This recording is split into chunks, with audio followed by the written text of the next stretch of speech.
Hi, this is Mike Murphy, Green Party County Council member. I'm here with John Avalos, who's running for supervisor again. John, if you'd care to make a brief statement for our listeners. Okay, hello, Green Party members. John Avalos here, former member of the San Francisco Board of Supervisors. I represent District 11. I'm running for my old seat in District 11 after sitting out for a term. The election is, of course, this November. As a supervisor, I was instrumental in bringing many things forward in San Francisco.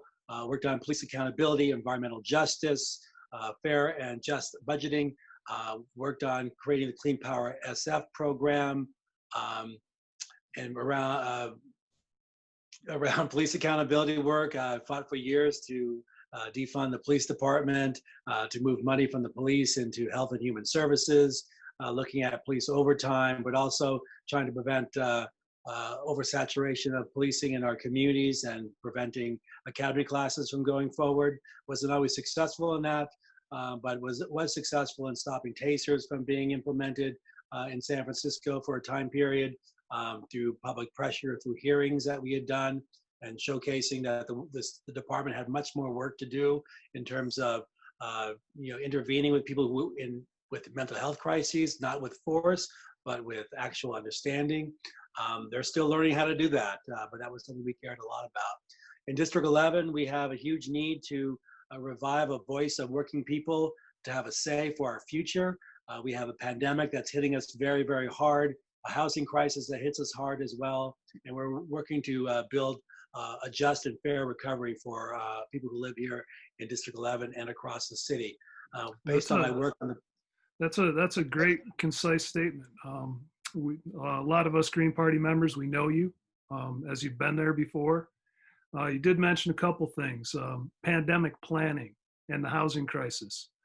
How do you see that playing out? And if you were elected, how would you let it play out in order that we are able to plan in a just and equitable manner?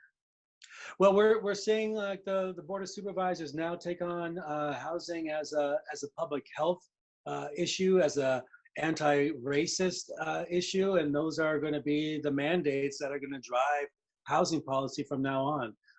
The pandemic has shown us that, has exposed the great inequalities that we all knew and fought against, but now there seems to be some political will to adjust our city resources and land use policies to be able to address this issue. So I'm going to be very aggressive and bold, support Dean Preston's work around social housing.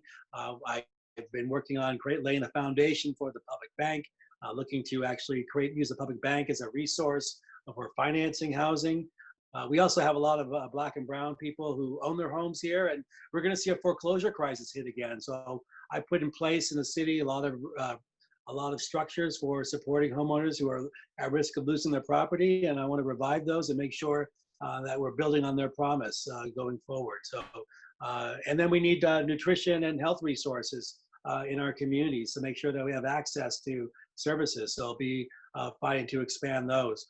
I am a current organizer with the National Union of Healthcare Workers, and I'll use my relationships in the healthcare industry and with workers to make sure that we're giving people a fair access and good paying jobs to provide that access to residents.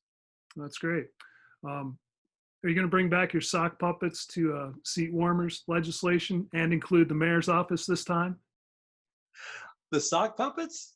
Yeah, remember the old strategy of appointing a supervisor, bankrolling them so that they run into the next election cycle. Yeah, and for sure. Also the mayor's office too. Yeah, yeah, I'd like to look at. I mean, it gets so politicized about how to appoint mayors and fill in interim mayor seats. I'd like to look at that, but my work was really around the Board of Supervisors and taking away appointment power from the mayor. The mayors traditionally have not done well in selecting replacement supervisors, and it's best to take the executive branch out of the legislative branch's affairs and create a new process for that to happen. So I'll be looking at that again for sure. Okay. We almost won in 2016, and I think now we see the level of corruption in the city, what it means. maybe it's time to we can win this time. And the mayor's office was in your original legislation, right? The appointment? No, it was not. It was not. It was Okay. not. But I was there when Ed Lee was, Board of Supervisors who were aligned with Ed Lee were trying to appoint him to become the interim mayor January 2011 when he wasn't even in the country. They're working off the aspiration of a Chinese community who wanted to have a mayor really bad. I understand that, but they were skipping, ethical, good government process to make that happen.